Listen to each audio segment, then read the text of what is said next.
Baik, pada praktikum kali ini saya akan melakukan percobaan tentang gelombang. Di sini yang pertama yaitu tentang gelombang transversal.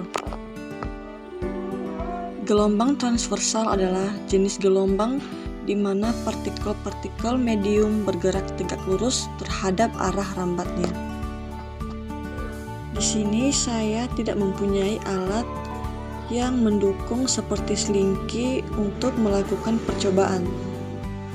Jadi di sini saya hanya akan memberikan penjelasan sedikit tentang bagaimana gelombang transversal pada selingki sesuai dengan pengamatan saya pada video YouTube yang telah saya amati. Konsep dari gelombang transversal yaitu arah pergerakan partikel berbeda dengan arah perambatan gelombangnya. Jadi, ketika kita memberikan tekanan atau menggerakkan ujung selingki secara vertikal, maka gelombang transversal akan terbentuk dengan gerakan partikel tali atau selingki bergerak naik turun. Dan kemudian sebaliknya.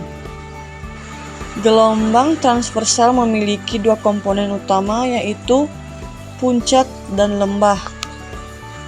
Sekarang saya akan melakukan percobaan tentang gelombang transversal dengan menggunakan kabel listrik.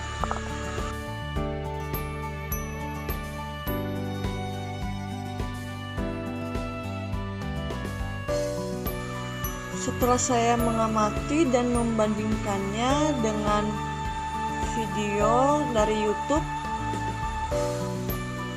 maka pada penggunaan selingki lebih fleksibel dalam beradaptasi dengan gerakan transversal karena sifat pegas yang dapat bergerak maju mundur dengan mudah. Berbeda halnya dengan gelombang pada kabel listrik, yang mana kabel listrik terbuat dari bahan logam seperti tembaga atau aluminium yang memiliki kekakuan lebih besar dibandingkan dengan selingki. Kabel ini lebih cenderung menghasilkan gelombang yang merambat dengan karakteristik yang berbeda, terutama karena kabel listrik biasanya terisolasi dengan lapisan plastik atau bahan isolator lainnya yang mengubah cara gelombang merambatnya. Terlihat jelas bahwa pada penggunaan kabel listrik arah rambatnya tidak teratur sama sekali dan kecepatannya juga tidak teratur. Kemudian di sini saya akan melakukan percobaan sifat pemantulan gelombang. Langkah awal yaitu saya mengisi ember dengan air dan kemudian mengumpulkan beberapa kerikil. Kemudian saya akan menjatuhkan satu persatu batu kerikil ini ke dalam ember yang telah saya isi dengan air tadinya. Kemudian saya mengulangi percobaan tersebut untuk memastikan hasil dari percobaan tersebut sama, bahwa gelombang yang datang akan dipantulkan kembali setelah bertemu dengan dinding atau sisi bak atau ember tersebut. Itulah yang disebut dengan pemantulan gelombang. Sekarang saya akan melakukan percobaan tentang gelombang stasioner dengan menggunakan gitar. Gelombang stasioner menghasilkan nada atau frekuensi yang kita dengar saat kita memetik tali-tali gitar tersebut.